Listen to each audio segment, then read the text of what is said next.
If you would join me in the Pledge of Allegiance. I pledge allegiance to the flag of the United States of America and to the republic for which it stands, one nation, under God, indivisible, with liberty and justice for all. We have Rob on the line. Roll call, please. Mayor Copeland, Here. Tom Baylor, Here. Kathy Sherman, Here. Jeff Guard, Here. Melina Meyer, Here. Ann Schaefer, Here. David Allison, Here. and David Gleason is absent. That's a quorum of council. Okay, approval of the agenda. I move to approve. Do we do that? Yes. We have a motion to approve the agenda Second. and a second. Any additions, deletions, or corrections or modifications to the agenda? I have an amendment. Councilman Schaefer. I move to amend the agenda to add resolution 03-20-13 as item 15A. Okay. That resolution 03-20-13, is that right? Yes. It's item 15A. Is there a second? We didn't. Yeah, second. Have a second on the amendment. Any other amendments? Okay, we'll take roll call votes tonight with so many councilmen calling in. So on the amendment, Melina Meyer, Yes. Ann Schaefer, Yes. David Gleason is absent. Kathy Sherman, Yes. David Allison, Yes. Jeff Guard, Yes. Tom Baylor. Yes. Motion carries 6-0. okay, and now the approval of the agenda as amended. Just go to the vote. Yeah. David Allison, Yes. Melina Meyer, Yes. Kathy Sherman, Yes. Jeff Guard, Yes. David Gleason is absent. Tom Baylor, Yes. and Ann Schaefer. Yes. Motion carries 6-0. Okay, does council have any ex parte communications or conflicts of interest to declare? Okay, hearing none, we have communications by and petitions from visitors. And we'll start this evening with a guest speaker, Heather Brannon, Cordova's Emergency Management Coordinator, to give us a coronavirus update. If you could just state your name for the record, thank you. Heather Brannon. Thank you, Heather. So as a community, we've been following the coronavirus and potential threat to Cordova since January 23rd. The City of Cordova Emergency Management, EMS, Cordova Community Medical Center, Alanka, and the public health nurse have all been preparing in collaboration for weeks. We have learned a lot about this virus from other countries in a very short period of time. The information that we have available is on Cordova Prepared through a link on the City of Cordova's Facebook page, and you can also find it on the City of Cordova website. The virus poses an immediate threat to public health and safety. Particularly, we're looking at if it overwhelms the healthcare services that Cordova does have available. The best way for us as a community to manage the threat is to slow the spread so that the medical professionals can keep up with the caseload. We've reached out to a lot of the community about social distancing, not going to the grocery store unless necessary. A lot of hand washing and social hygiene is recommended.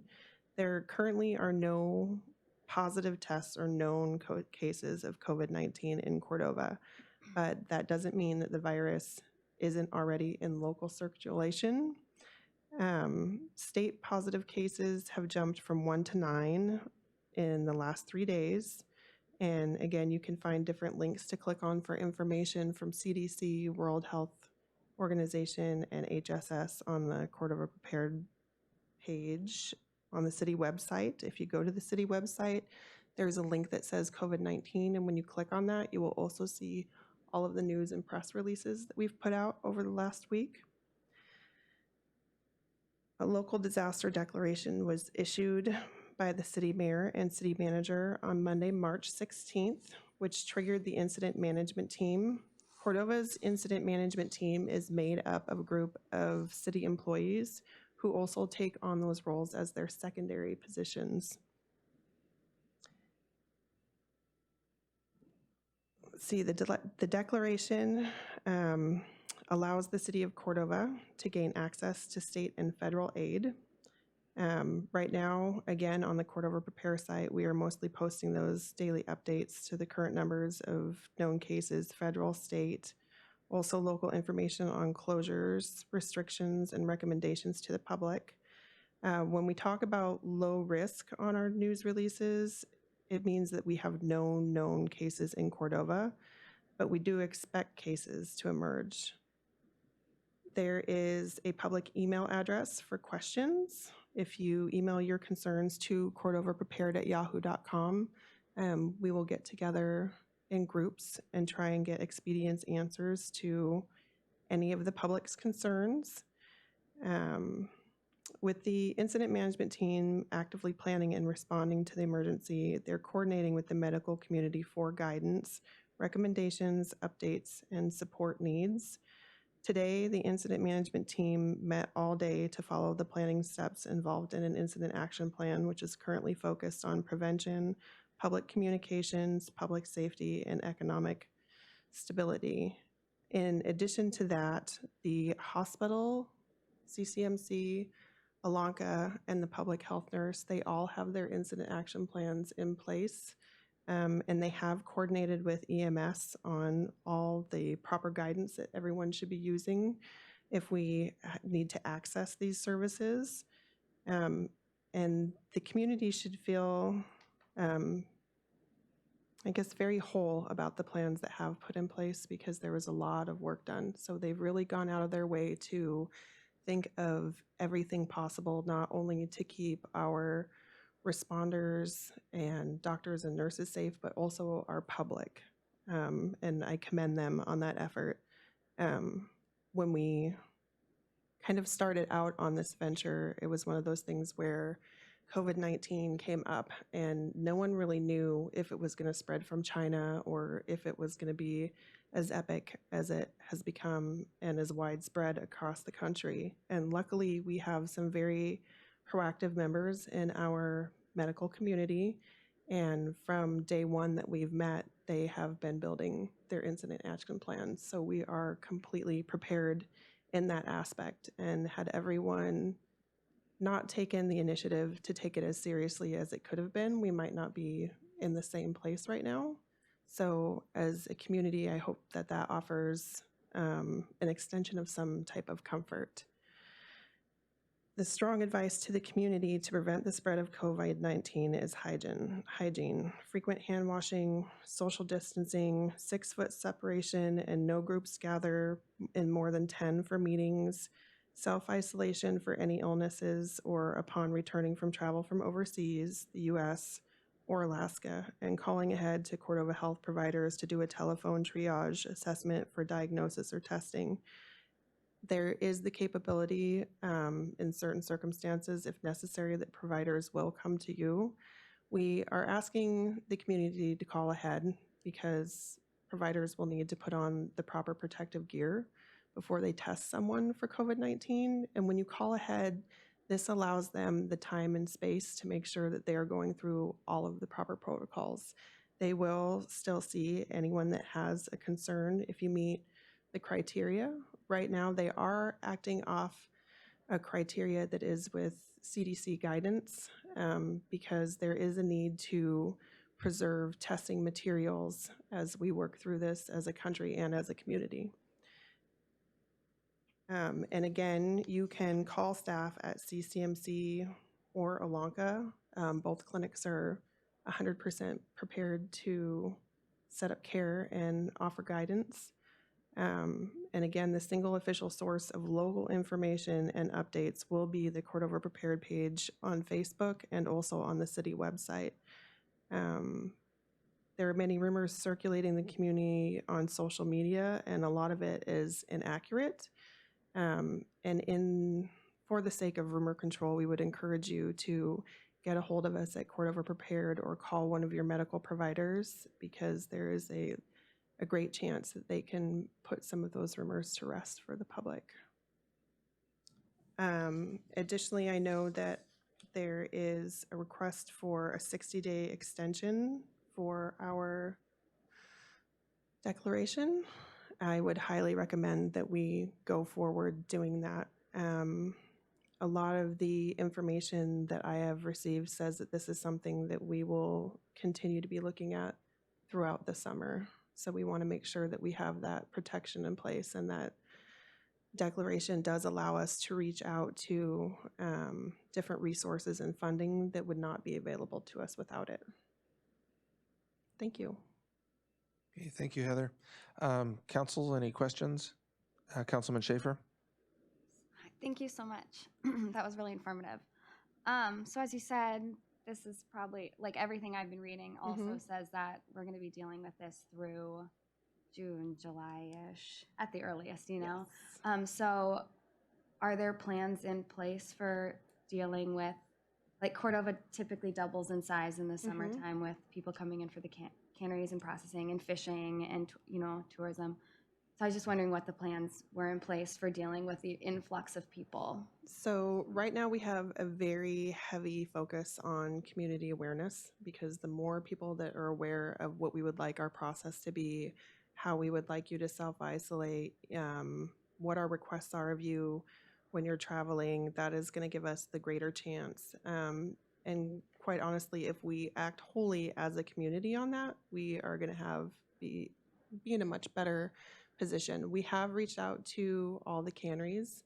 They are all very proactive. I know they're all looking at their protocols and their safety measures, and talking about where and how to support the community. If they do have any type of gap in their plans, the city has extended offer to help them close that gap and make sure that we can take care of anything necessary and the best possible measures. And we also, the medical community, we would like to speak at their orientations, give them a little information. We want to make sure that they have what they need in as many dialects as necessary. And if anybody comes in and they feel ill, they can contact their office, and their office will help them to call any of our medical facilities, and we will go through the same process as we would with the public with them. And there, you know, we've had a lot of different conversations with businesses around town. We have started delivering World Health Organization business plans. We haven't made it to every single business yet, but we're kind of using that as a guideline to say, you know, maybe you don't follow this exactly, but you adapt it to your workplace and talk to your employees about what they can do at work, what they can do at home, just measures to keep everyone safe. And with the incident management team today, we're kind of looking at the broader picture and identifying, you know, different spaces that can be used in different situations. And we hope that we don't have to go as far as all of those measures, but within the next 2 weeks, all of those things will be in place, and we will have a list of things that we can request from different sources if necessary. So it's a pretty thorough plan at this point. Are there questions online, Council? Yes, I have one. Councilman Baylor? Yeah, can you hear me all right talking here? We can hear you, and how are we on this end?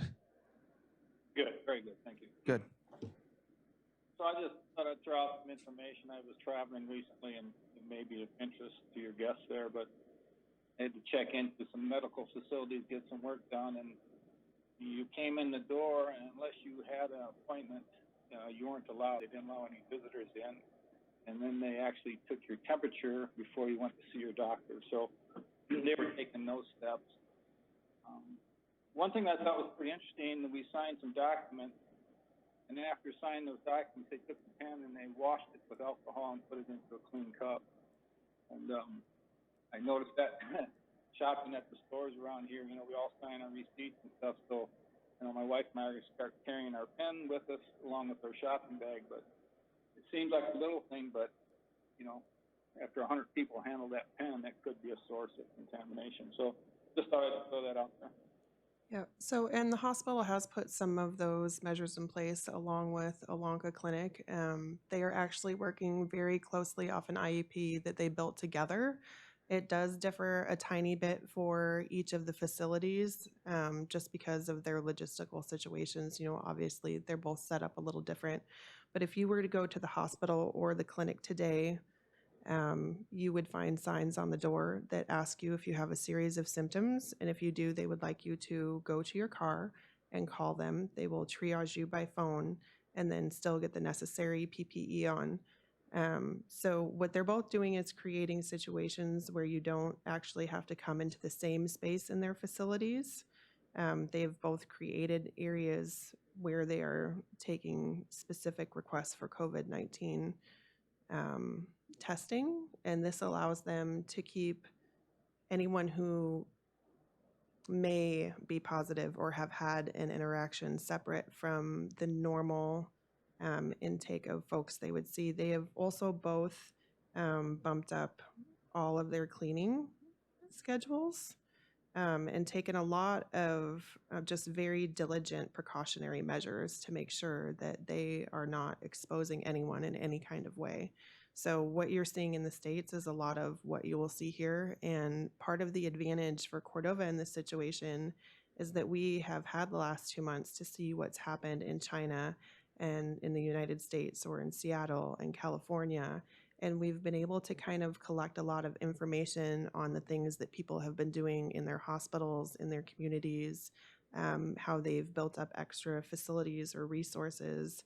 And we've taken a lot of guidance from what everyone else has done. And it's been a very fortunate situation for this community because it has allowed us, I think, a lot more time than other communities have had to prepare for this sort of situation. And that followed by the governor's declaration of disaster, you know, that also opened us up to a lot of other avenues outside of what a city declaration of disaster can provide for you. So we are probably in the best place that we could be at the moment. And we have a lot of teams of people out there kind of thinking of those extra needs. In this last week, we also got together kind of an outreach group to help with the senior or vulnerable population, you know, anybody with heart issues, lung issues, diabetes, and they're working very hard to pump out information to all those folks and offer things that will be probably essential here in the near future, because we are going to feel some type of impact, you know, whether we have a massive outbreak or not. But they've gone all the way down to, you know, connecting with places like Salvation Army to make sure that we can drop off food boxes for people or help an elderly person check their mail. So they've really done a lot of, I guess, that hard productive thinking that puts measures in place for basically every single demographic that we could think of that might potentially have a need. Thank you. Councilman Schaefer.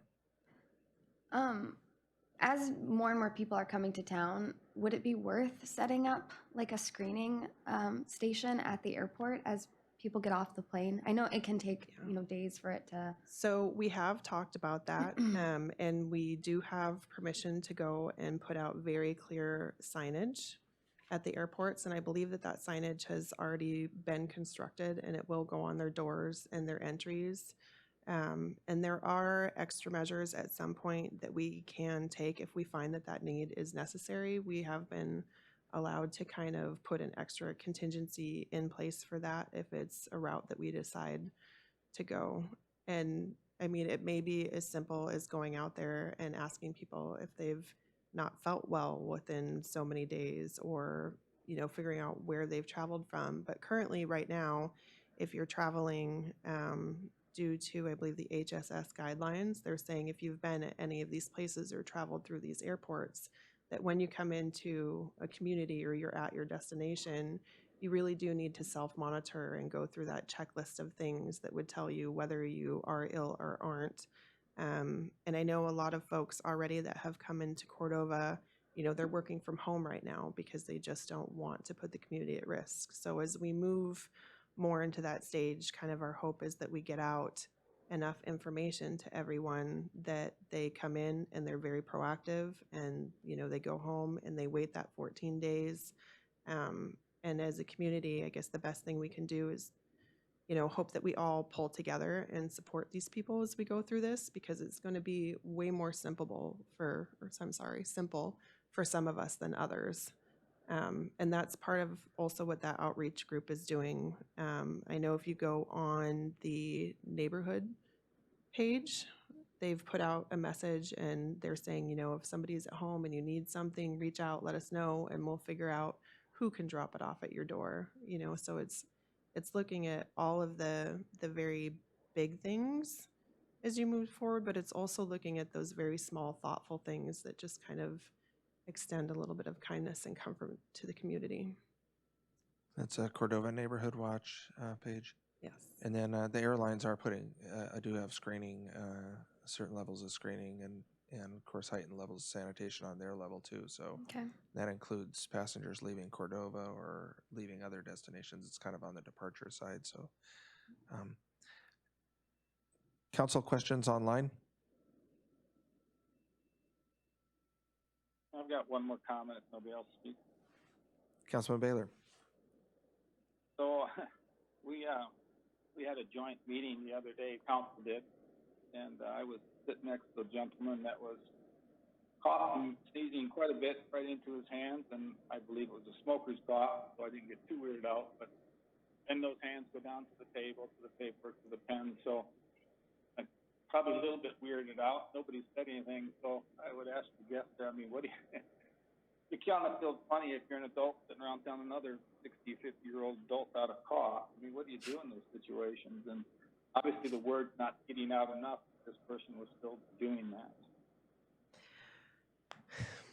Well, I think we all need to think about how we're going to handle those situations. And unfortunately, right now, that is the universe that we live in. And so I think a thing for everyone to consider is, if you're in a situation with someone like that, how do we mindfully ask someone to use a tissue, or if they could please go wash their hands? And I think that we're kind of in a day and age where, you know, it's something that's going to come up, and hopefully we respond to people well enough and they react well enough to us approaching them, that they understand during this time that, you know, maybe they should. And it's a hard thing for everybody to learn. You know, everybody does wash their hands on a regular basis, and, you know, you think that you do these things enough, and then you get into a situation, you know, like the one the United States is in now, and you realize that you have to start increasing those things. And it doesn't just come naturally, you know, because we've all become in our lives a little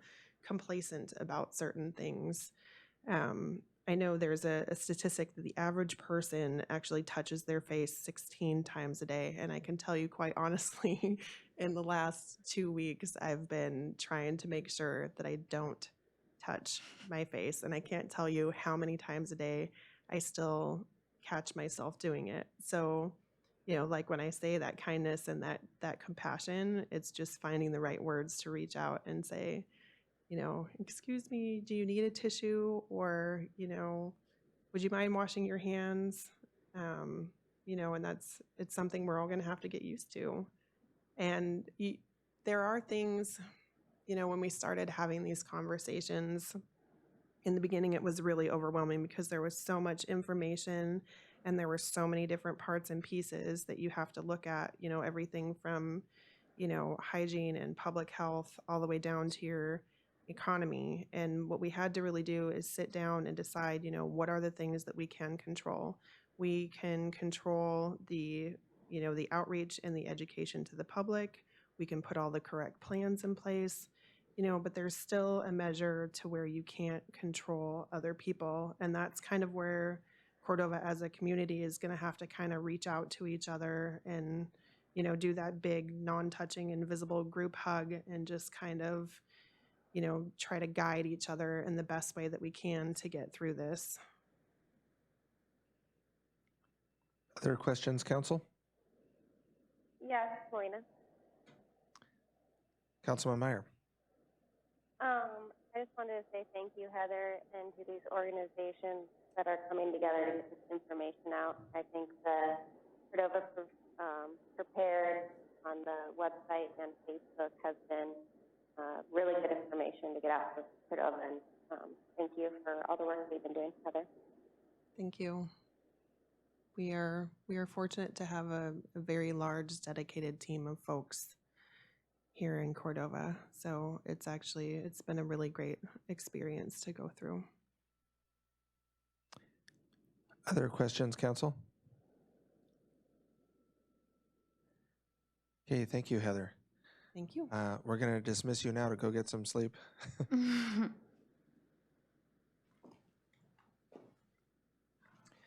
Okay, are there audience comments? Yes, Stan. Want me there? Yes, please, if you're willing. No, And your name for the record, please. I will. My name's Luke Boer. She answered some of my things, but one of the main things that I have to comment on is we've got Cordova Prepared and we've got the Neighborhood Watch. There's no interaction page.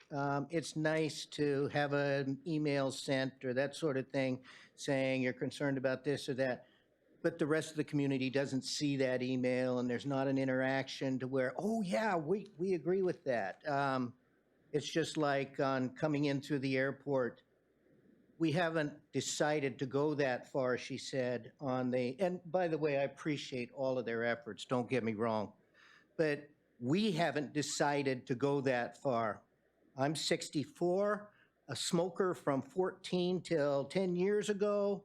I have a bunch of friends here in town that are all in the danger group. I know that every time we get sick here in Cordova, 70% of everybody comes down with it. So we're a petri dish here that just seems to, it doesn't matter what happens, it goes everywhere. And so we have decided that we don't need to go that far.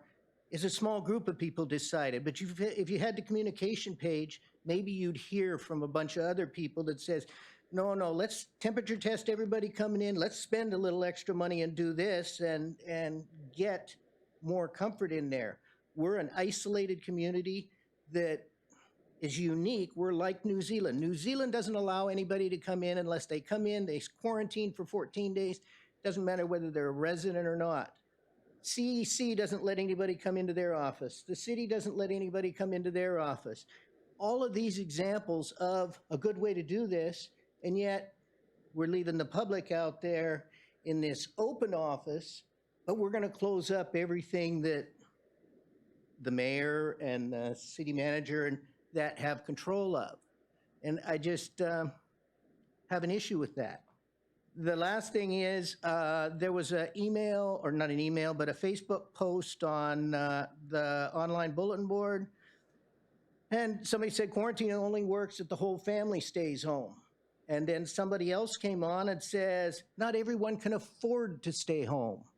Well, I agree with that. But maybe that's the issue the city and the emergency planning people need to work on so that that person, they need to troll and go out and find on Facebook when those comments are being made and say, hey, come over to this page, let's discuss that. Let's see what solutions are available out there and let's go forward with that.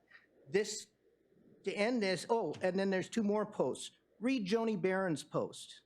She is somebody who you've all relied on for years and years and years and years for incident command, incident management, and that. And she says, I hope you're going to start taking this more seriously there. It looks like it. And then Molly, she's a lawyer. Mulvaney. She posted she's coming back to town. She says she is completely self-quarantining for 14 days, not going to the grocery store, not doing anything. We need to really push that. So I just think that the little group making the decisions is doing the best they possibly can. but there's a lot more opinions out there, and we should be involved because it's our lives you're playing with, especially us in the danger group. Thanks. Oh, Okay. one last thing. What's the plan? Please get it to us as it develops on summer fishermen, tourists, cruise ships, cannery workers. I don't know if I've got a job this summer. I don't know if I'm hauling any tourists this summer. I don't know if the cruise ships are coming in. I don't know if the cannery workers are coming back. I don't know if the fishermen are coming back. Exactly. And frankly, we don't know some of those answers yet, but that Cordova Prepared page right on you go to the cityofcordova.net website, the homepage, and right across the top is a banner. So we're posting daily updates, and it's kind of a dashboard that shows what the current status is, but it's also showing changes, and there are a lot of changes. So. But it doesn't discuss any of those things. No. And But check every day is what I'm saying, because those plans are in development and it takes time to coordinate. That's a lot of what the planning exercise today was planning and getting the groups and scheduling the meetings. So whether it's the Forest Service, the Coast Guard, those meetings are being organized to clarify expectations, needs, and fill in those gaps in the plan. So. well, I hope you take my comments to heart because every place on the news has said, and there was one really nice young gal who was in Italy, who was an American exchange student. And she sat there and she says, I was just like everybody in America was 2 weeks ago. And this was about a week and a half ago when it was really firing up there. She says, people, take this seriously. When it hits here, the attitude of all these people that are nice and relaxed about it, when we have 2 or 3 or 4 die here, it's going to be a totally different story. And I just want everybody to take it in the worst case scenario. And if we're wrong, cool. But if we're right, thank you, type of thing. Exactly. All right. Thank you, Luke. Are there other audience comments regarding agenda items? Pretty thin audience tonight. And we don't have chairpersons and representatives of boards and commissions. Are they calling in? Greg is online. Oh, yeah, we have Greg online. So CCMC Authority Board, Greg? Yeah, Greg Myers, CCMC.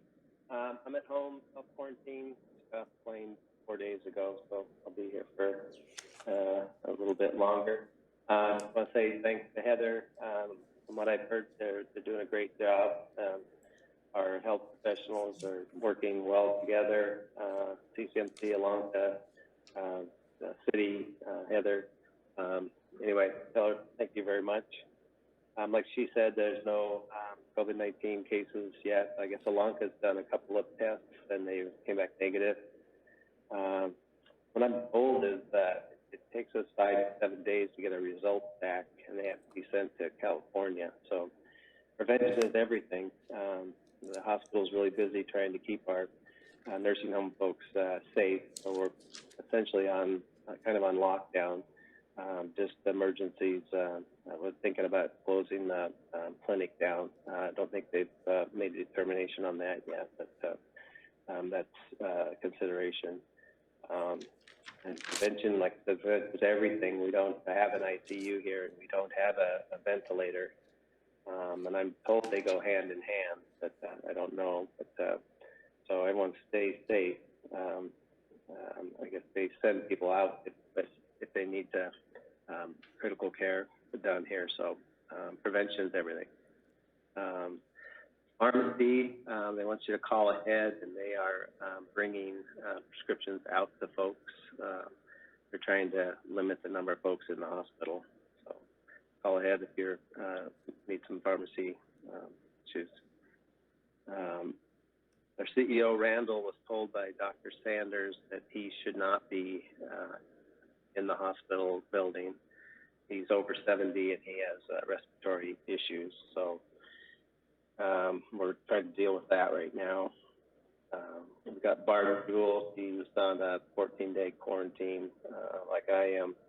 And we've got her searching for disaster funds and any money that'll help us. We're still looking for a CEO, CFO.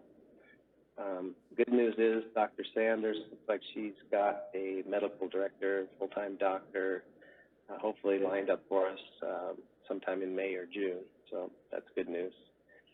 And financially, you remember that spreadsheet I gave you back in September. We're pretty much holding steady on our cash flow, for good or bad. But I had us at $170,000 in cash at this time, and we're about $400,000. And I had receivables at 1.4, and I think it's like 1.5, and we had payables at 1.8, and I think they're about 1.6.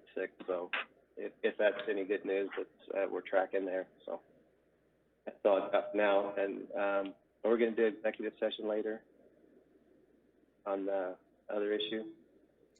We're not anticipating one, Greg, Okay. Alrighty.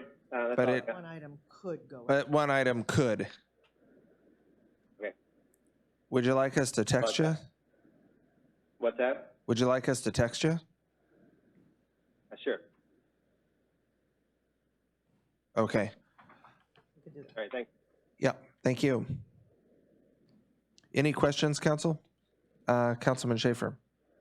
Hi, yeah, thank you, Greg. I just had a question following up from the last time that you presented at the city council meeting. What's the status on the elevator and the x-ray machine?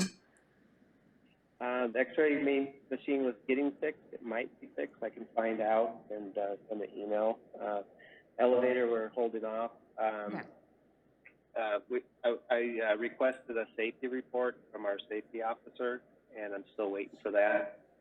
And once we have that, I'll get it to Helen with a quote on fixing it, and we'll just go from there. Okay, and I know you just got back, Greg, but Helen was nodding on the x-ray question, so it sounds like that's been fixed. Okay, great. Other questions, Council? Yeah, I've got one. Councilman Baylor. So Greg, if it becomes necessary to close the clinic, those are out in the door, there's a cost to keep the clinic open? If you close the clinic, does that cost go away? Are we going to have budget issues if we have to close that clinic up? I guess is where I'm headed. No, it's kind of a break even for us. I don't think there's going to be major things. I think the safety of our elderly nursing home patients is right now going to take priority. I know the dollars are important, but I think right now the safety and health of the people in the hospital are more important. And Dr. Sanders is trying to figure out what the risk is there. I know they're talking about even moving the admin folks out, so they're kind of in the same area. So we're working on some options. Maybe if we move, maybe we can enclose that area there so they can get there. But we also have the pharmacy folks to worry about. So they're discussing that, and I'm kind of going to leave it to the professionals. Yeah, I guess the dollars aren't the issue as far as, I just think on the council level, if we've got to keep that in the back of our mind as we appropriate money for different things and where we're at on our budget. That's all I was thinking long term for us. So thanks. Yeah, I think we're okay for now, and hopefully we can find some extra money. But I'll keep you abreast of our cash receivables and payables each meeting, and just keep the best track we can.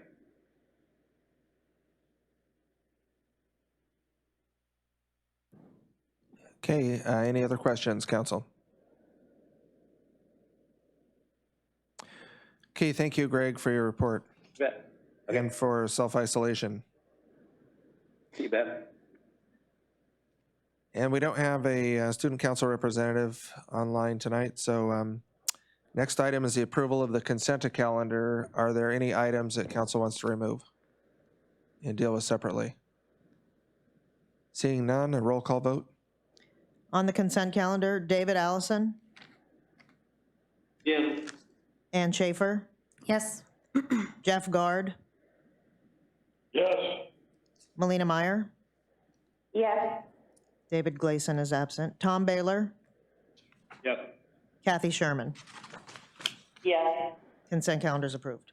Okay, just for the record, those were for an excused absence for Councilman Jones from the March 4th meeting, and then a resolution 3-20-11, making a budget amendment in the amount of $5,636 for the 2019 Native Village of Eac grant for a canine officer, and then resolution 3-20-12, which was a resolution authorizing amendment to the fiscal year 20 budget in the amount of $97,000 for repairs to the pool building and $200,000 for repairs to the Prince William Sound Science Center dock and loading dock.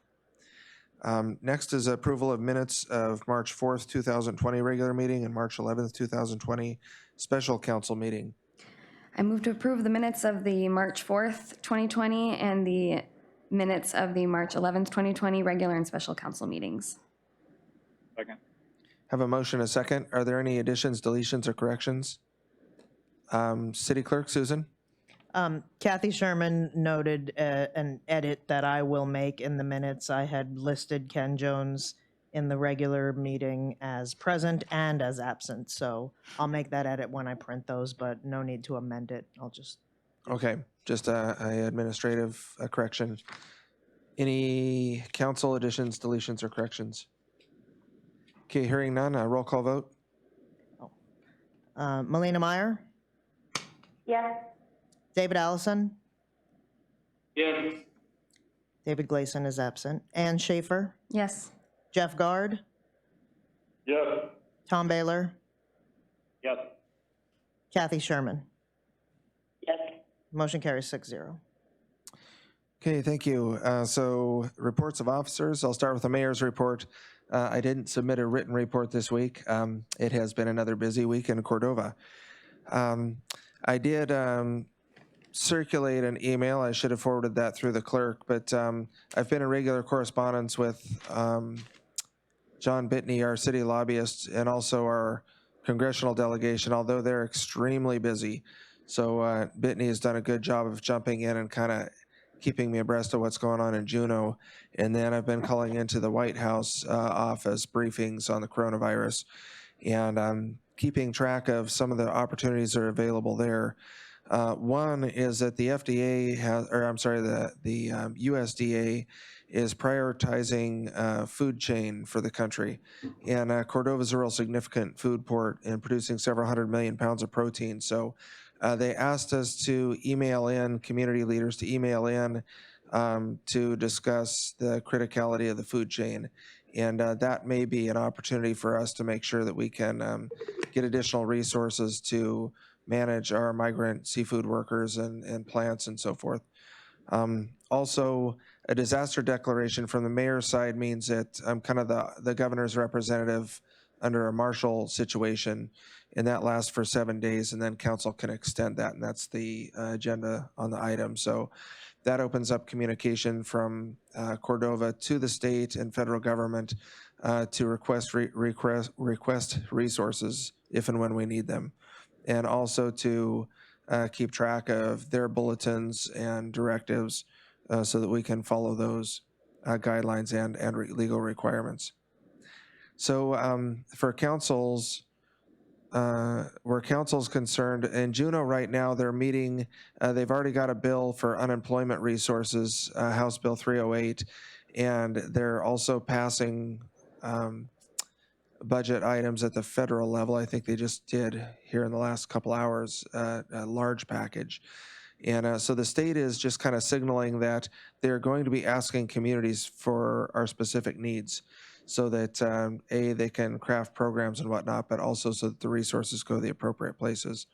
And the primary concerns, again, being public health, but also economics with visitors and tourism and resource development and migrant workforces being a big part of our economy. It's a big concern over this next year. So they'll also be asking for, we should also be prepared to ask for and draft resolutions specifically requesting medical response supplies that we might need because they're going to be in short supply, and also for economic recovery, specifically the things that Cordova would need for economic recovery. So that may mean that we could be looking at some special meetings to address particular items or depending on the cycle that the state has, we'll take it up at our next regular meeting. So I just kind of wanted to brief council and prepare you for that. Cordova Prepared, again, is the one-stop shop. We've been working with the state because to get more direct and immediate information through the emergency management system, because the state has mostly been communicating to the media. So the public is getting, and our businesses are getting information before we have an opportunity to provide that to them and offer suggestions and support. So we hope to have that improved here shortly. But both our state administration and the federal government responses have been, again, advised by other countries. So they're taking this very seriously and acting very quickly and decisively. It may appear that that isn't happening here in Cordova, but there's so much internal communication, and that's why the number one focus of our plan is public communication. And that communication is going to get a little wider and a little richer, I think, as our daily reports, present more of, again, the plans and the measures that businesses can be taking. So there are some legal restrictions, and there's also constitutional rights to privacy and enterprise and so forth, especially rights on private property. But everybody that's traveling into Cordova is going there for a purpose. They're going to meet family or have a business purpose or have a destination. And that's something that we all should be doing as a community, as businesses, as family, is advising and taking those precautions and taking those steps, taking some personal ownership of self-isolating and or deferring travel, pushing people back, saying, hey, this isn't real critical, reschedule it for later. And the airlines are being fairly accommodating now. There are a lot of rumors, again, circulating about shutdowns in food chains and supply chains and transportation, none of which is happening. The airlines are reducing their levels of service because, frankly, they don't have the ridership. So they're just contracting. They're also keeping staff and resources in reserve in case the ones that they're using now don't become available. So this is evolving quickly, and so is the virus. So what we knew yesterday doesn't necessarily apply tomorrow. These viruses morph, they change. So you may see a bulletin one day that says it's just, a concern for the aged, but days later it can be something that becomes a health concern for younger populations or different populations. So the information being shared is changing because the virus itself is changing. So that's what I had to add. And the incident management team is meeting daily, all day today, likely all day tomorrow, and on through the weekend. There's a goal of Monday to have a lot of these planning sessions for our summer processing season, influx of people, and also our port controls. The Alaska Marine Highway System and that terminal, the processing plants and the tenders and fishing boats and traffic in and out of those points of entry, and also the airport as a point of entry. And it gets right down to what can we be doing as a community and ecosystem to deliver and to much the way our medical institutions, which are weeks into their planning and proactive, tiering of their approaches. But again, the pharmacy has a lot of orders, a lot of pre-ordering happening so that people can get stocked up on their meds. There's programs that can help with that, but that's why they're saying call ahead. They don't need 10 people showing up and waiting in line when people can call ahead and they can give you a time to show up and pick up your medications because they are somewhat backlogged. So that helps them with their scheduling, helps protect them, and also makes it more efficient, frankly, and convenient for you, as well as safer. So these are things that a lot of businesses can be doing. I've been fielding a lot of mayor emails and traffic about, frankly, a lot of really good suggestions. Why isn't the city requiring businesses to put hand sanitizer outside with signs and whatnot? Well, we're making that information available, but there's also a limitation to resources, and really it's important for the city to be using their resources to ensure continuity of government and continuity of our operating systems. So we do expect and appreciate the businesses that are stepping up and playing a role with their employees, with the public, and with these opportunities. Items like screening, there's also the opportunity for citizens to reach out to those businesses and to each other and help create a safer environment for all of us. So that's all I had for now, unless there's other questions. When questions do come in, a lot of them are actually under the jurisdiction of the state, like the unemployment insurance program. So I try to provide you links or provide you information or steer you towards a state resource to answer that.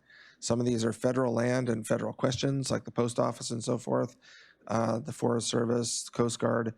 Those are all a part of our extended incident command. If they haven't heard from us yet, and they will, it's because we are in the planning processes and structuring those conversations with them so that we can ask what their resources are in the proper way, make our resources available, and have those meetings and conversations over the next week.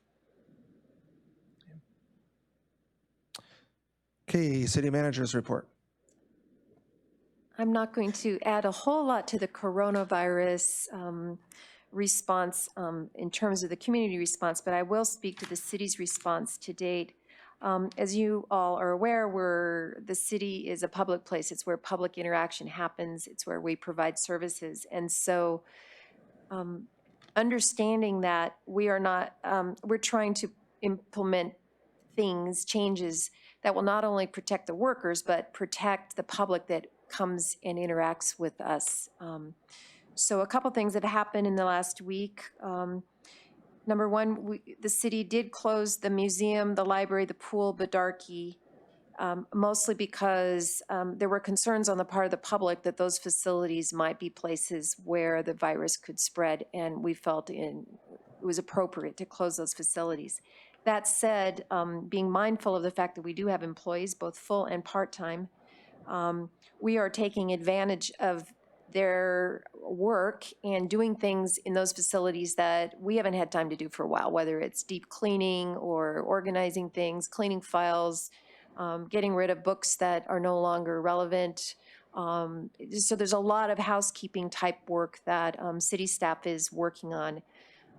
That said, everyone is available for the public, but we're asking folks to make appointments, partially to make sure that you get the time you need, and secondarily to make sure that we don't have 5 people sitting in someone's office waiting for a turn with whomever they want to see. So we can spread out and control those social interactions a bit more if we have appointments. So that is also true with DMV. I don't know how many of you have been down to DMV recently. I did 3 weeks ago or so, and there's probably 7 of us waiting in line. So appointments will allow us to spread out the social interaction and make sure everyone gets the time that they need without putting themselves at undue risk. So that's where we are with the city. We're implementing processes so that people don't feel like they can't get in to see us. We've got drop boxes for bills, definitely are available via phone. So just bear with us as we try to accommodate everybody's needs and make sure that all of you are safe when you come into City Hall or any city facility. Now we can change the subject completely. I'm really pleased to note that Ken Fay, who will be our new finance director, will start April 1st. He will be in this weekend looking at housing opportunities, and he is currently the assistant finance director for the city of Bethel. He's a CPA and has a lot of experience, and I think we'll be really fortunate to have him around. So in the manager's report is a city investment report. I'm not going to speak to that this meeting. We're going to let Ken drop in and get up to speed on all of our investments and tell you where we are. But I will say that fortunately for those people who are concerned about our conservative investments, I think right now as the stock market has been dropping like that we're holding our own here, and our conservative investments are doing us well as the market drops 30%. So, but again, Ken Fay, our new finance director, will have more information when he gets on board here in a week or two. And that's it for me. Okay, thank you. City Clerk? I don't have anything to add. I have a written report in the packet. Okay, thank you. I kind of skipped over considerations of bids. We didn't have any on the agenda for this meeting. And we have correspondence, as noted, a letter from the Cordova Chamber of Commerce, and also mayor's letter supporting Tom Carpenter for a Board of Fish appointment. Any questions or comments on the correspondence? Okay, hearing none. We have ordinance 111183, which is an ordinance of the City Council of the City of Cordova, Alaska, adopting Cordova Municipal Code, Chapter 5.42, Alaska Remote Seller Sales Tax Code, including common definitions, and amending Cordova Municipal Code 5.40.030F to repeal the exemption for interstate sales found in Cordova Municipal Code 5.40.030F4. First reading. I move to approve ordinance 1183. Second. We have a motion and a second to approve. Councilman Schaefer, would you like to speak to your motion? Let's see. Okay, so as I understand this, we have to adopt this code in order to be able to collect the remote seller sales tax from the South Dakota v. Wayfair Supreme Court case. And so it's the commission at the state level that's collecting the tax, and then they'll be remitting it to cities in Alaska that have a sales tax. Is that correct? Sorta, kinda. Okay. The way sales taxes are collected under this new Supreme Court ruling in states that have sales taxes is that any retailer sends everything to the state sales tax entity, and it's collected there. Alaska doesn't have a statewide sales tax, so all these online retailers have no one place to send it, and they are having to deal with every single community with their own sales tax, which, as you well know, is probably in the hundreds or a large number. So what's happening is that there's an assumption being made, and it's probably true, that a number of online retailers don't know where to send their sales tax and therefore aren't submitting. Not because they don't want to follow the law, but we as a state, without a statewide sales tax, don't present a uniform one location to send sales taxes. So the Alaska Municipal League has stepped in and said, we will become that entity for online retailers. We will become the organization that will collect all sales tax on behalf of all communities that whose community members are doing online buying things online. And so for lack of a statewide sales tax, AML will serve that function, and this code change, ordinance change, will create within our code the appropriate language so that we can legally do this through AML. We could do it on our own, but the assumption is we're going to be losing a lot because these online retailers don't have the mechanisms to deal with 100 different cities in Alaska. Mm-hmm. There will be a cost. The good news is that as AML figures out what they're doing and as communities participate, we'll have the opportunity to gain some experience. And if at any point we decide it's not working for us, we can remove ourselves from the process and go back to how we're doing it now. So at no point will this be a permanent final solution unless we decide it works.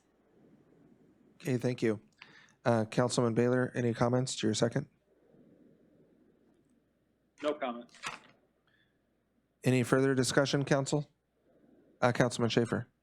So you mentioned that there will be some costs associated with this. What would those be? My understanding, and I haven't seen a final number, is it could be as high as 18% of the sales tax that has been collected. Again, because this is a new program and they don't yet know how many players will be involved and how much effort they will have to put into it, I'm not sure there's a real firm number on the table, but 18% was the high number.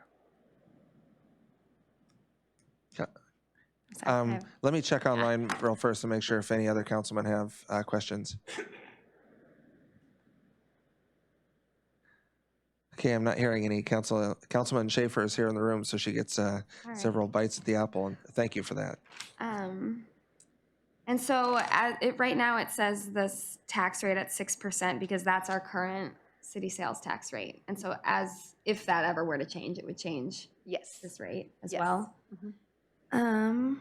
And then if we pass this or approve this, we have a year to match the discrepancies between our code and what the commission is. Our hope is that this action will bring us into compliance, code compliance with what the commission is creating. Okay. So what we currently have as code does not fit with, or allow us to use another entity to collect the sales tax on our behalf. So this basically opens up the opportunity for us to contract with the AML and have them use their online sales tax program to our benefit. Okay, thank you. Further discussion, council? Okay, roll call vote, please. On ordinance 1183, Kathy Sherman, Yes. Melina Meyer, Yes. Ann Schaefer, Yes. David Allison, Yes. Tom Baylor, Yes. and Jeff Guard. Yes. Motion carries 6-0. Okay, the next item was the amended item that was added to the agenda, item 15A, and that is Resolution 03-20-13. And for those councilmen online, that was emailed around by the clerk. But that resolution is a resolution of the Council of the City of Cordova, Alaska, approving the local disaster emergency proclamation made by the mayor and city manager on March 16th, 2020, and authorizing necessary actions to reduce the impact and spread of the coronavirus known as COVID-19 throughout the city of Cordova. I move to approve Resolution 03-20-13. Second. We have a motion and a second. Would you like to speak to the motion? No? Any discussion online? Hearing none, roll call vote. Melina Meyer, Yes. Kathy Sherman, Yes. Ann Schaefer, Yes. Jeff Guard, Yes. David Allison, Yes.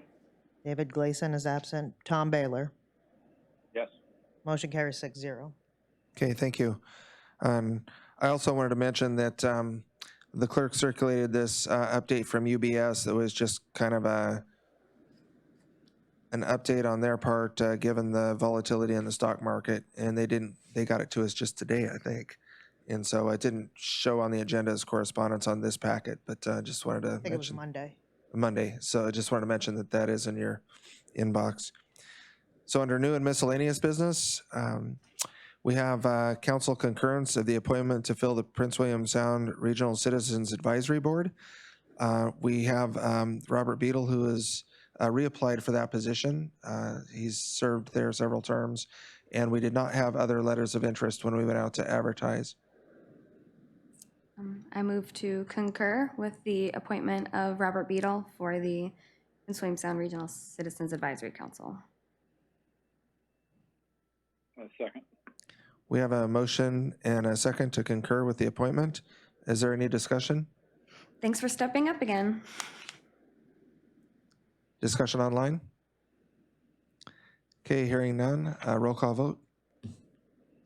Kathy Sherman, Yes. Tom Baylor, Yes. David Allison, Yes. Melina Meyer, Yes. Jeff Guard, Yeah. and Ann Schaefer. Yes. Motion carries 6-0. Okay, the next item under new business is a council approval of an engagement letter and scope of work with Robert Allen of Cape Decision Consulting for the sale of CCMC. And we do have Mr. Allen online with us this evening.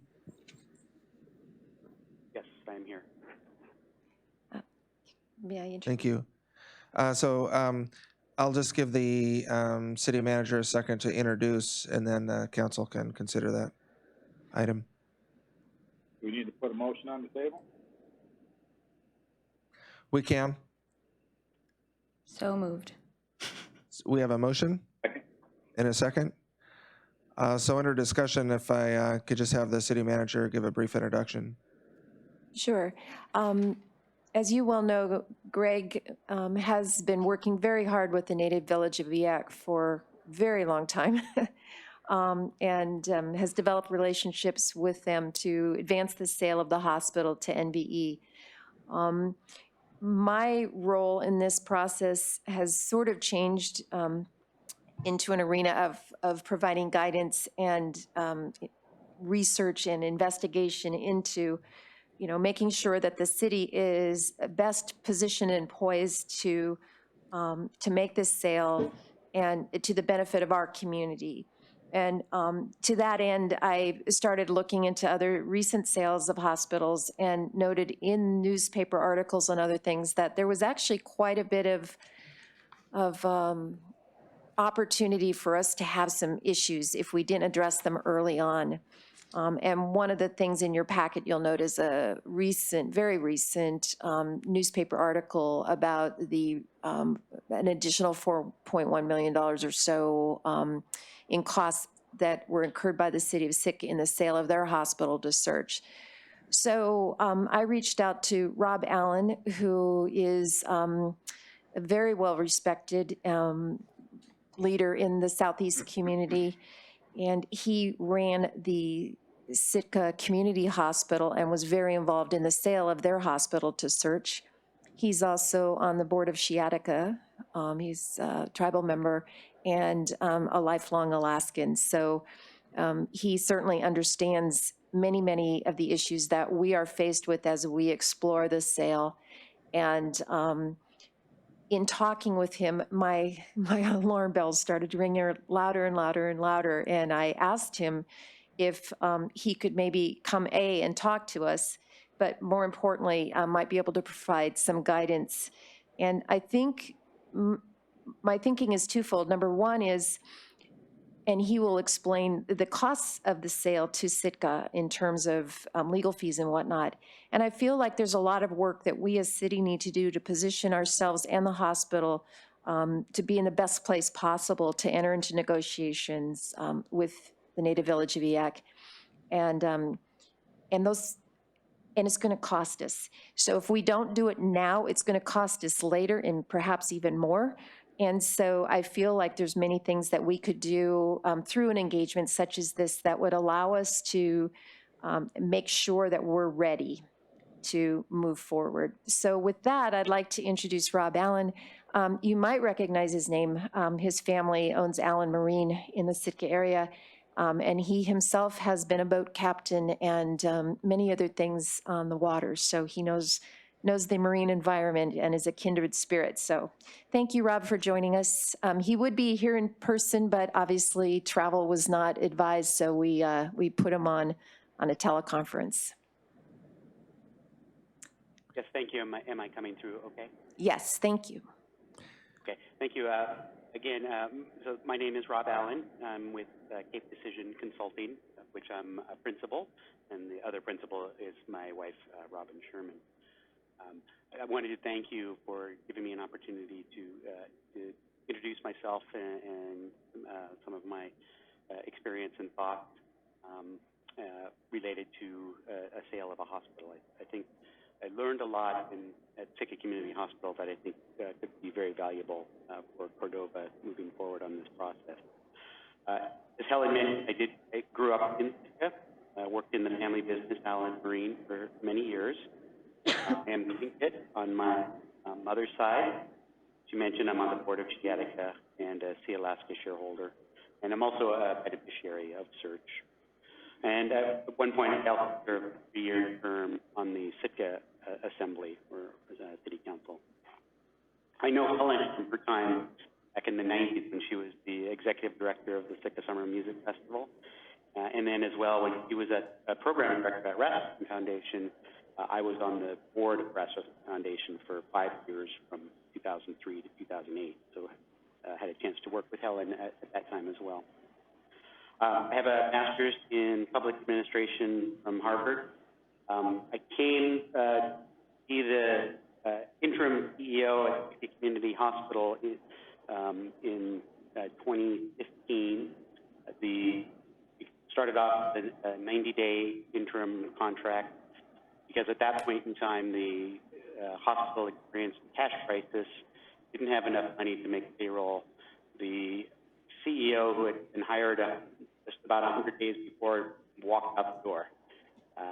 The city had to extend their $500,000 line of credit to an additional $1 million just to make payroll. So I came into kind of a cash crisis, financial crisis going on. And that 90-day contract ended up being almost a 4.5-year contract. By the time we got into a better shape, we had close to $5 million in the bank.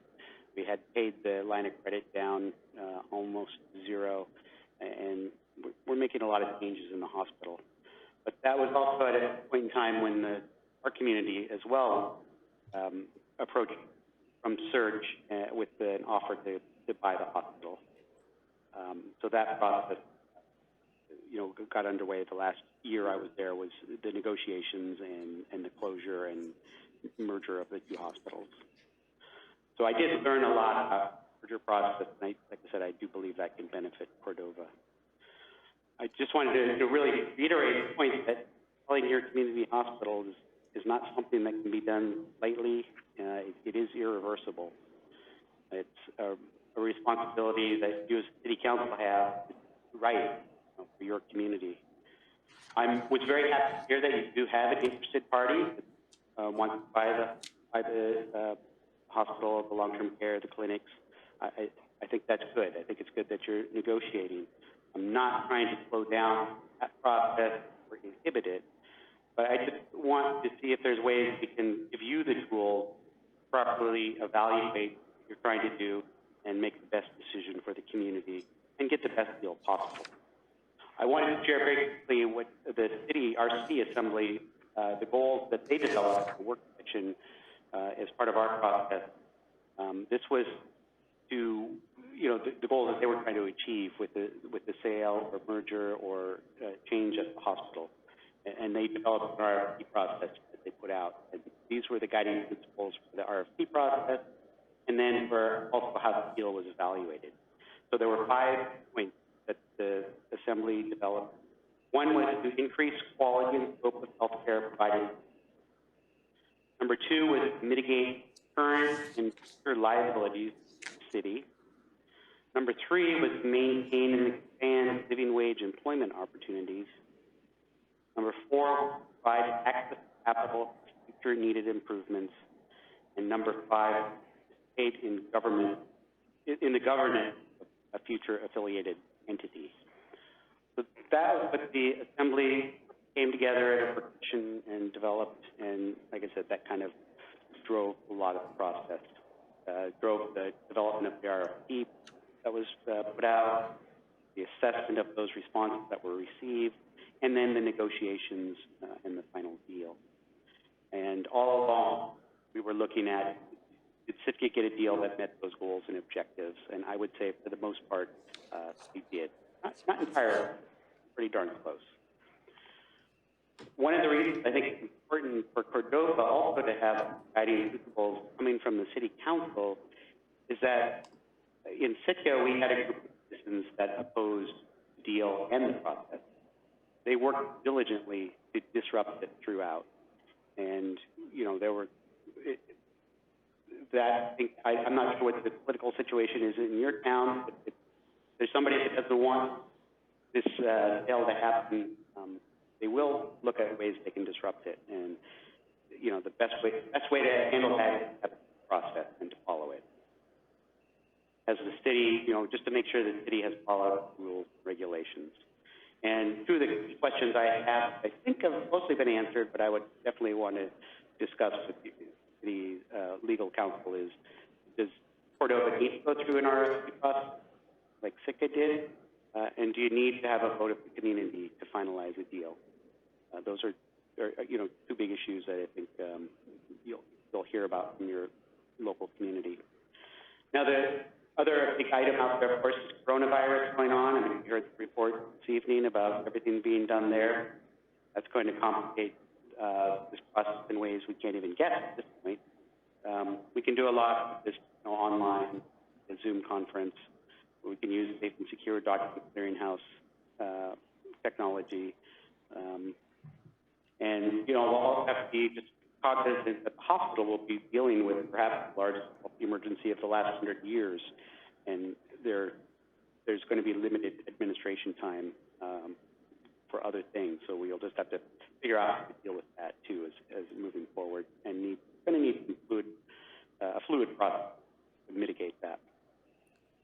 Okay. I wanted to talk a couple of things about the certificate process that I think you should be aware of. One was Helen mentioned the cost issues to do this.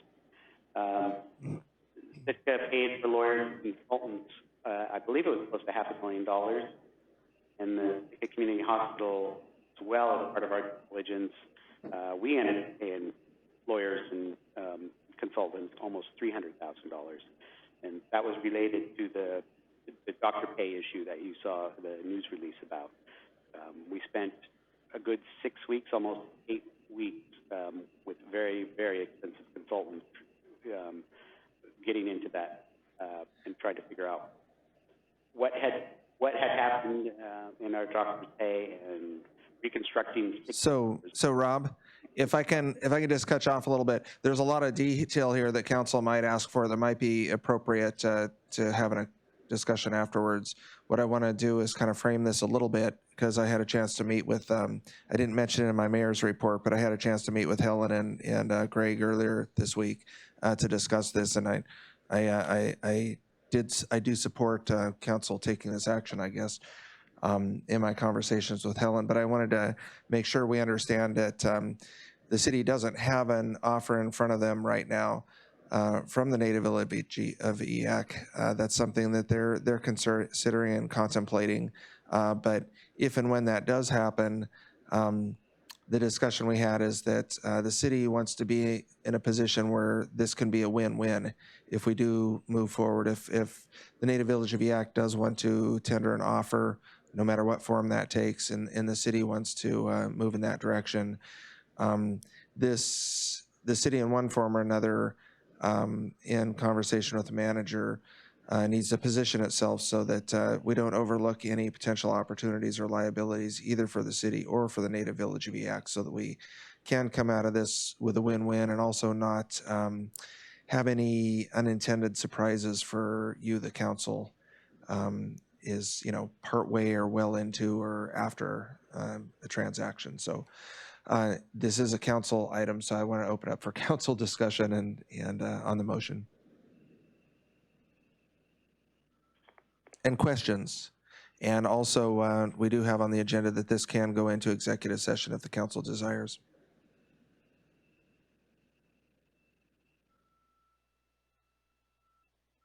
Are there any questions of council or comments to the motion? Yeah, this is Selena. Councilman Meyer. I guess one of my concerns is that we are going to be needing a CEO. I know this may be a little bit off topic, but that's one help I think that we'll kind of need, and it seems like he has some experience being a CEO of a hospital in transition. So I guess it's just a little comment that I wanted to throw out there and to think about. But the one question that I did have for Robert, if possible, was if he thought, or what were like some of the main reasons in the Sitka deal? What were the reasonings for that that merger or takeover, however you want to describe it? Because I think our situation here in Cordova is very different than what happened in Sitka. I think that we're looking to move into a tribally run hospital because it makes more sense for a community our size and working with a local entity, our local tribe. So we're kind of working with ourselves rather than get someone outside. So I just wanted to kind of hear a little bit about what were the reasons for CERT taking over the Sitka Hospital. Okay, I think it's a very similar reason. Sitka, it was expensive for Sitka to, about every 5 years they would have to bail out the hospital, and that was they knew the risk there that was going to potentially get worse, and just saw that as a long-term risk. There was also a need very soon in the Sitka Community Hospital for some fairly large capital projects to get the building and back up to standards. So the question was where was that capital money going to come from? Search, I think, was interested because they want to put in a new campus in Sitka, and they wanted to, one of the easiest ways to do that was to have all of the medical services in town and not be competing. Back 20 years ago, Sitka Community Hospital and Search did not compete for patients. Up to the 90s, Search took care of only beneficiaries. But that has changed, and Search, now will see anyone, and part of their success is that they do see anyone. So they were looking to consolidate the market, get down to one hospital in Sitka. Kind of crazy to have two critical access hospitals a mile apart in a town of 9,000. And with them competing against for patients, it was getting harder and harder for Sitka Community Hospital to compete. So there was, but I think the risk and the expense that the city saw Sitka Community Hospital continuing to be was a big reason why this happened. Okay, other questions, council? Councilman Schaefer, Not a question, more of a comment. question. Just a comment. Oh, Sorry. yes. Yeah, I mean, the sale of the hospital, whether it's to NVE or another entity down the road, will be a huge and complex transaction for the city, for NVE or whoever it is that if we do ever sell it. So I agree that we do need to get professionals probably with expertise involved at some point. And I was concerned that maybe that we weren't at that stage of the discussions yet, but as I understand it, this is getting us prepared for negotiation so that we know what our risks and liabilities are going into the process. And yeah, while it might be a little costly right away, it could save us a lot of money and heartache down the line. So I'm, at this point, ready to support this. Mr. Mayor. Councilman Baylor. Excuse me. Helen, obviously, you felt the need for this, or you want to walk this gentleman forward. What is it that councilman helped with you, or what are there some sticking points here, or is there something that we need to address?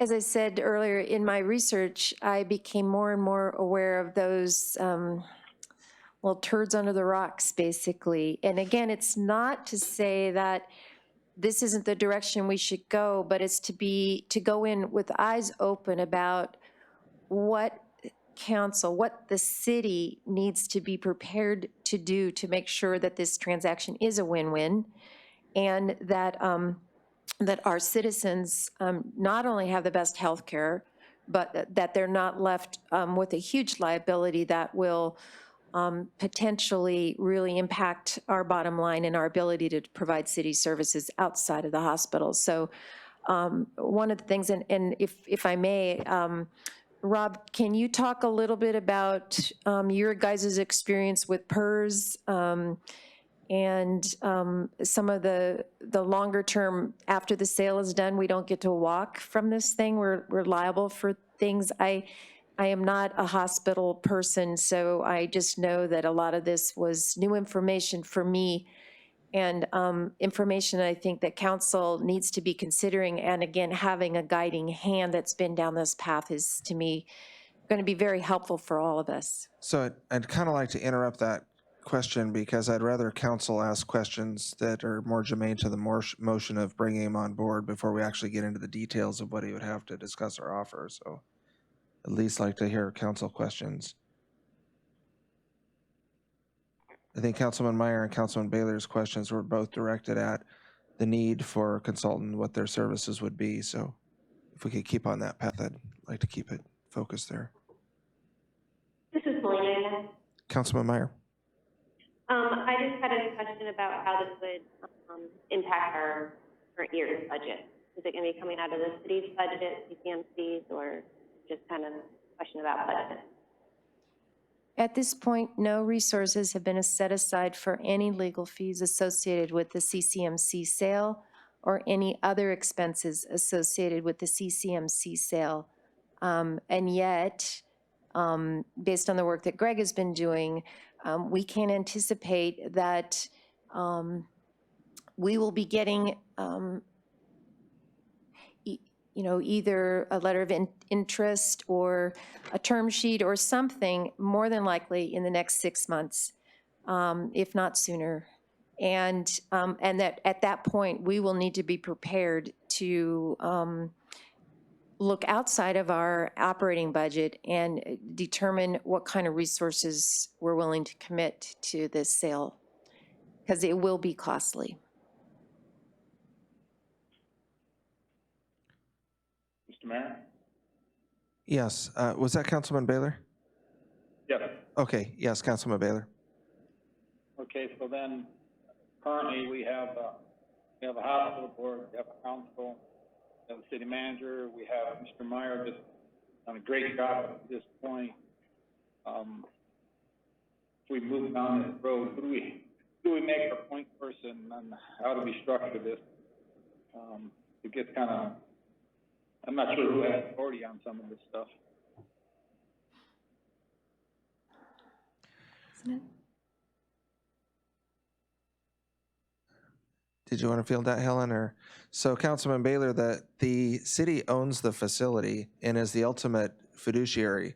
So the council has created the CCMC Authority Board to act as the council's governance structure for that facility. But ultimately, the financial liabilities and the ownership of the building are council's. So, so there's, I'm reaching back a little bit to some Greg Meyer's comments, but there's, maybe that answers the question. City Clerk has. I'm sorry. Oh. If we were to move ahead with Mr. Allen here, I mean, where does that leave the hospital board? Where does that leave the president of the hospital board? You know, who does Rob report to? Does it Helen? And, you know, that's, I mean, how would this work? You want to field that, or would you like me to, Helen? Or I was just going to ask Rob, because I think whether he's engaged or not, he has been through this and has some really clear ideas. And I mean, again, I'm not sure whether I'm stepping into what Clay just asked me not to step into or not, but I'll let you just. well, no, go ahead. That will. I think that can answer Councilman Baylor's question.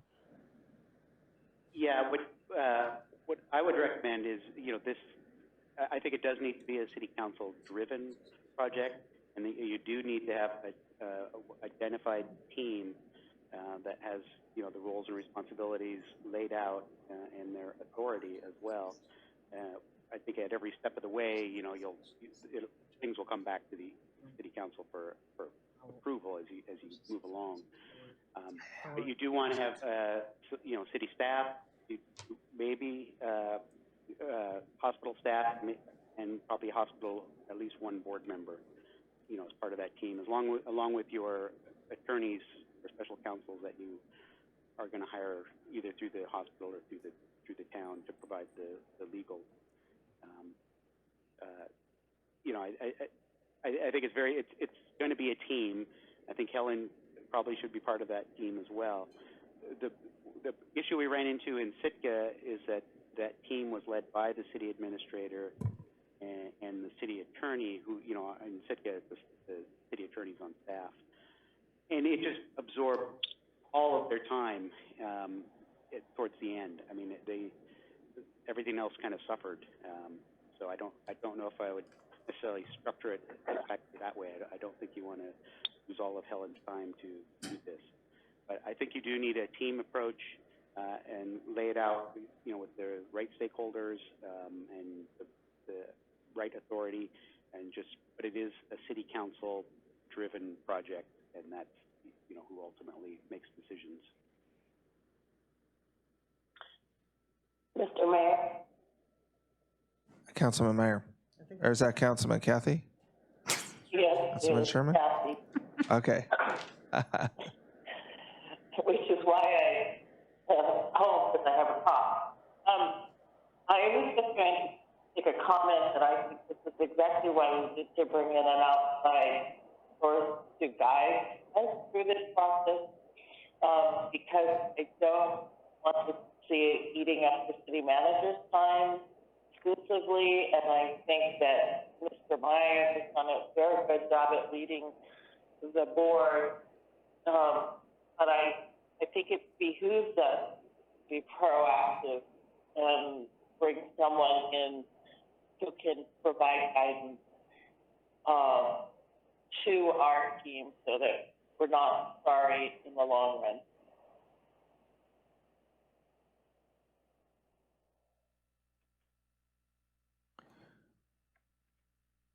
Okay, thank you. I know this is a big decision. Councilman Baylor, did you get your question answered? Yes, I think so long as we have a handle on it, I'm leaning towards supporting this. I don't want to step on anybody's toes. I want everybody's roles to be defined, because this needs to run smoothly. You know, I would compare this to a construction project, which Clay, you know very well. And there's got to be somebody in charge, and everybody's got to know their role. And I do support, I think, bringing Mr. Allen on. I just want to make sure that we all understand what we're doing here. Thank you. Do you mind if I interject a couple of comments, having been in some of the conversations?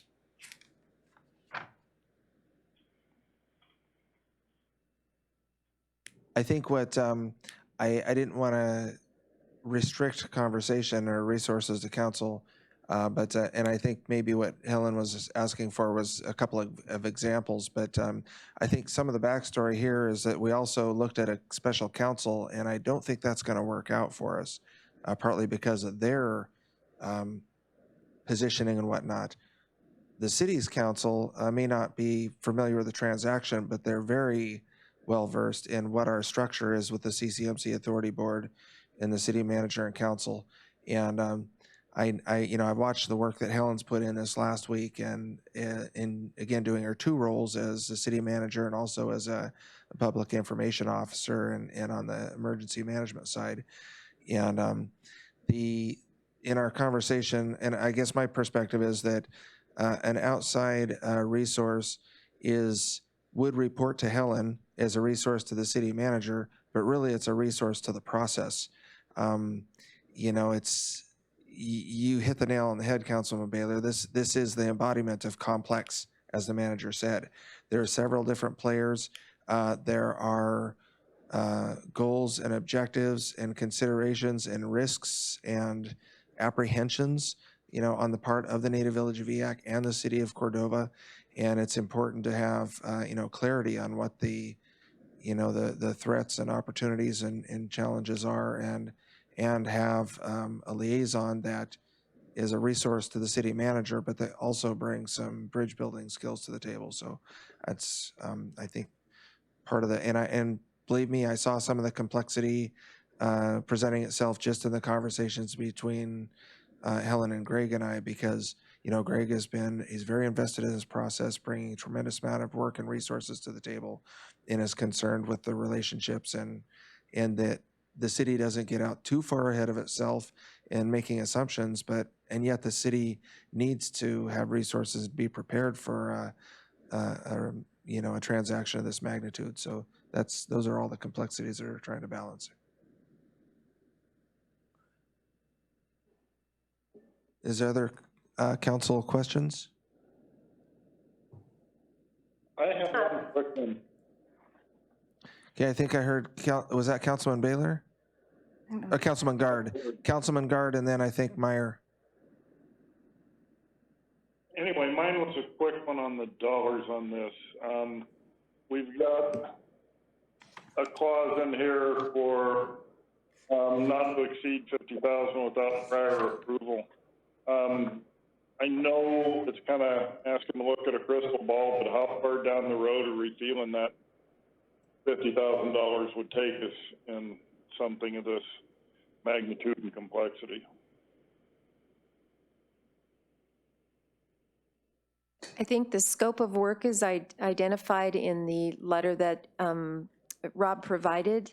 The assumptions, we're not going to get the deal done with $50,000 of Rob's time, his team's time. What we're going to do is get to a place where we understand the risks, financial and otherwise. We're going to understand a process.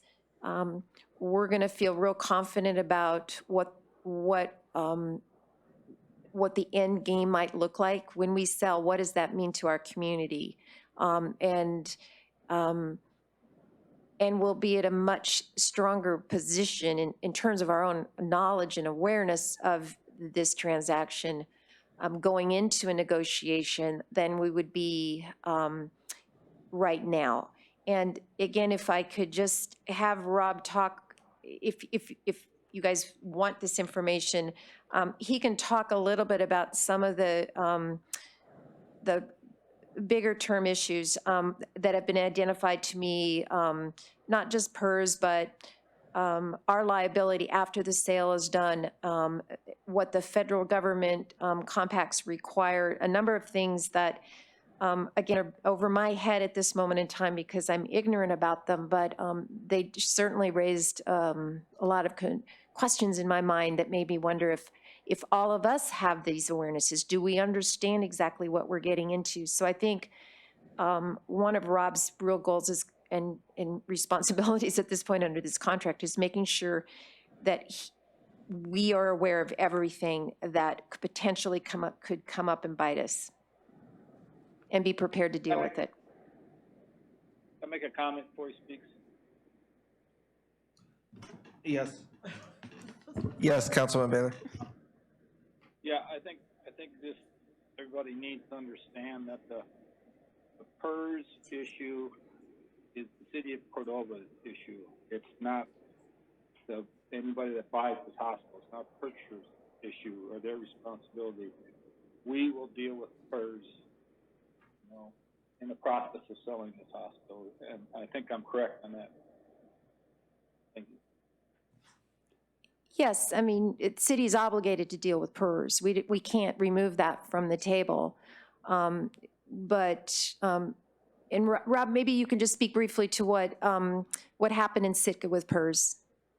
Yeah, and PERS, the good news is you guys have already ordered a termination study, so that's going to be available in a couple of months, and that will provide you, some information as far as what the ongoing cost is going to be for that for the next 20 to 30 years, or at least an estimate.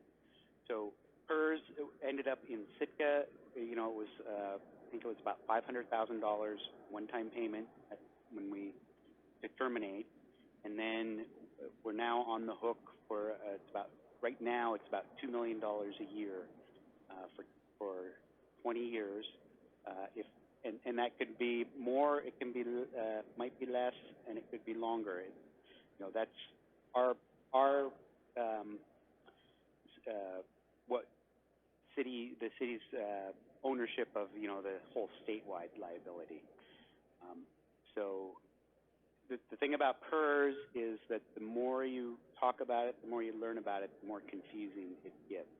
So I'm going to try to stay away from details because you really want to have the experts there when you talk about it. But it did, the city of Sitka is $2 million million a year, and we're paying for that out of tobacco tax. You know, we collect tobacco tax here, and it's about $900,000, and then the proceeds from the sale of the hospital, which ended up being about 14 or 15 million. That's what's being used to pay off the PERS. Okay, and then I think, was it Councilman Meyer that had a question? Yeah, I just had a general comment about this. I do think that we need to kind of get organized and have good chain of how this is all going to work, because it can get really confusing if we have CCMC authority board, and then we have city council, and we have our tribal government, and just trying to coordinate all the conversations so it's going into a central thought can be good. I am a little worried about the budget. I know that something like this, the scope of it is going to be expensive, and it's not something budget, and it's something that we're going to have to figure out. I just kind of brought up the question about how this is going to fit into our budget, because I wanted that to be on our front mind as we're approving or not approving these things, of how it's going to affect our budget. But I'm in support of hiring him as of this point. I think we could use some expertise to go in and join the conversations that we've had. We've had a lot of conversations with NBEs the last few years, a lot of discussion about PERS. So I think that there's some expertise around the CCMC board and council board that can offer some to the discussion.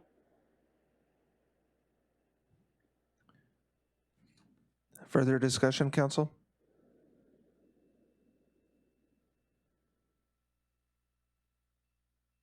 Okay, hearing none, roll call vote. Tom Baylor, Yes. Melina Meyer, Yes. Ann Schaefer, Yes?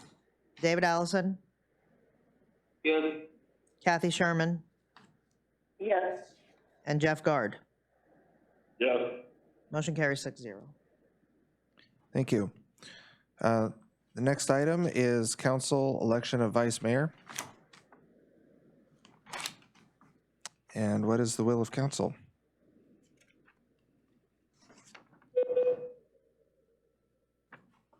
I move to nominate Councilmember Melina Meyer to serve as vice mayor until the first meeting after the certification of the 2020 regular city election. Which should be 2021. Sorry about that. 2021 That was regular an city election. error on my part. Second that motion. Okay, we have a motion and a second. Call for the question.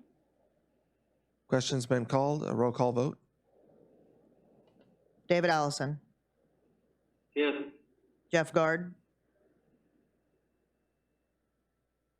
Yes. Tom Baylor, Yes. Melina Meyer, Yes. Ann Schaefer, Yes. and Kathy Sherman.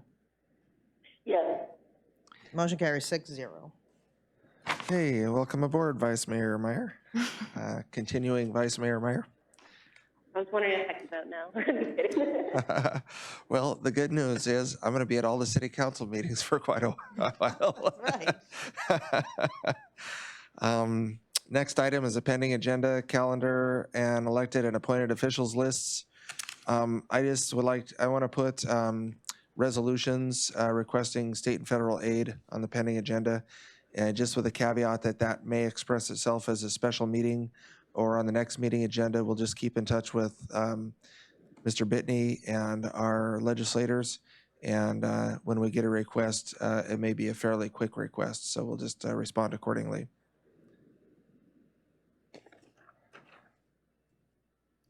And we did a good job of taking a lot of items off of our pending agenda.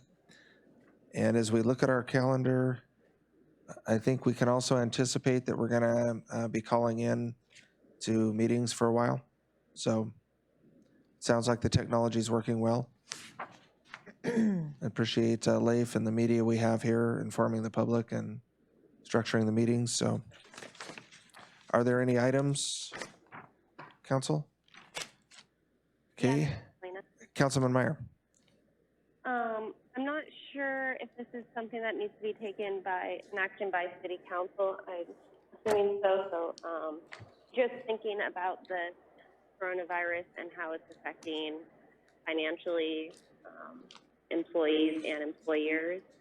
I was thinking maybe we could do a defer payment or a discussion or action item on defer payment applications. So businesses, if they need to make a late payment on sales tax for a couple months, or if residents need a defer payment on utilities, that's something that the city could offer. Yeah, I don't think it's council action. That's kind of your manager's action, and maybe she could speak to that because she's already looking at some options, I think. I'm going to put together a list, and I will definitely float it to council. And Melina has some great suggestions there, and I think we're talking internally here what we could reasonably do, and understanding also the impact it will have on our financial state. Right now, we're operating with really low cash flow because we're not getting monies in yet. And so, but it's critically important that we be mindful of that. And I will say that one of the things we're doing here at City Hall is we're not laying people off during this. We're making sure everyone's employed and has something to do. And we need to be really thinking about not just the health impacts of the coronavirus, as Melina said, but the economic impacts that people in our community will be having and are already having if they've been laid off from work. And actually, Councilman Vice Mayor Meyer, I'll correct myself. So the manager and staff would probably bring forward recommendations. Council would approve those in the fiscal notes that went with them. So I'll just mention that the incident management team is also looking, that's one of the high priorities in their incident action plan is the economic impacts on the whole community, and then also the resources that are available through our state and federal partners. So before the next regular, we're supposed to meet with school board. Should we postpone that for a little bit? Because that's going to put more than 10 people in the room. I guess we could do it telephonically, but what do we think? What's the will of council? We can have manager and superintendent get together and make a recommendation, or we could just plan to have that telephonically. I'm assuming that the school board is really scrambling to make decisions on the school year and other things, so Yes. I would recommend we check with Alex and see if they even have time to deal with it at this point. Okay, so if I understood Councilman Baylor, just have Manager Howarth and Alex, the superintendent, get together? Yeah, I think they're going to be scrambling. You know, they're got to be making plans for the children in school and other issues. And Yeah. Stuff, so, yeah. Absolutely. Okay, thank you. So anything else for the pending agenda? Okay, audience participation. And we have no audience left, so council comments. I'll start online with Councilman Allison. No comment, thank you. Councilman Baylor.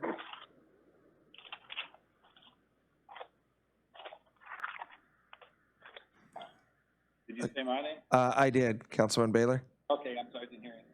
Well, welcome, Kathy. Thanks for stepping up and running. And I think both the mayor and Heather did a nice job giving us a briefing today, and I thought your response to the mayor were very calm and collect, and you know that goes a long way with keeping the public settled in and understanding what's going on. And thanks to the vice mayor for stepping up again. You did a great job last year, and look forward to another year. Thank you. Councilman Guard. Yeah, I'd like to give a big thanks to staff and all community members of Cordova and the planning and response to the coronavirus so far. I think we're doing everything we can to make sure that we, survive as a community as wholly as we can. I'd like to thank outgoing council member Ken Jones for his service over the last 3 years. I'd like to welcome Kathy Thurman, his replacement, to a successful 3 years coming up. And other than that, I don't have a lot to say. Okay, Councilman Sherman, welcome aboard. Hey, thanks.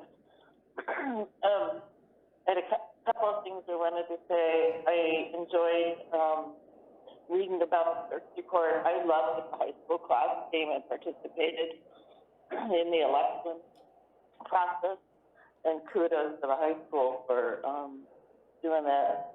I also really enjoyed the chamber report. I think the chamber's doing some exciting things. I was traveling today, but I was able to tune into some of their live spots that they were doing with local businesses, and I thought that was a really unique and inventive idea.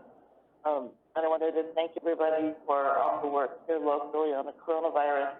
I did just return from Anchorage, and I did just have surgery, so I'm going to do a 14-day here.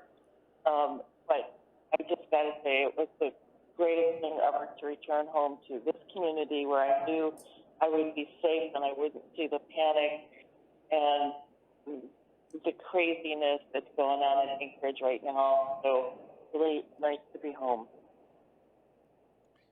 Thank you. Vice Mayor Meyer, excuse me, Vice Mayor Meyer. Yeah, I just wanted to thank all of city staff, Helen, the mayor, and Heather with Cordova Prepared for all the work and information getting out there. Being prepared is the best that we can do, and just stay calm and collected and wash your hands and don't get too stressed. I think we're in a good position in Cordova, and we have some good information getting put out by the Cordova staff there.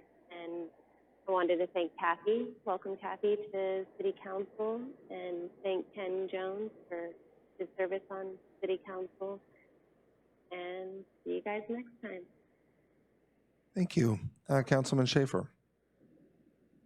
Yeah, I'd just like to echo everybody else's comments. Welcome to Kathy. It's great to have you on board, and thank you to Ken. And then also thank you to everyone in the community that's responding to the coronavirus situation and taking it seriously.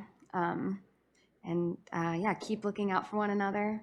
And while you're spending all this time at home, you might as well complete the 2020 census. You can do it online now. Thank you. Okay, great. And I just want to again thank Robert Beadle for willing to serve another term on the Regional Citizens Advisory Council. And with that, we have one more motion. I move to adjourn. Motion and a second. I think we can do this one by a voice vote. All those in favor? Second, aye. Aye. Second by Councilman Meyer, and unanimous to adjourn. Would have done no objection. So we're adjourned. Yeah, with no objection. Hearing none. Too late. You made them vote.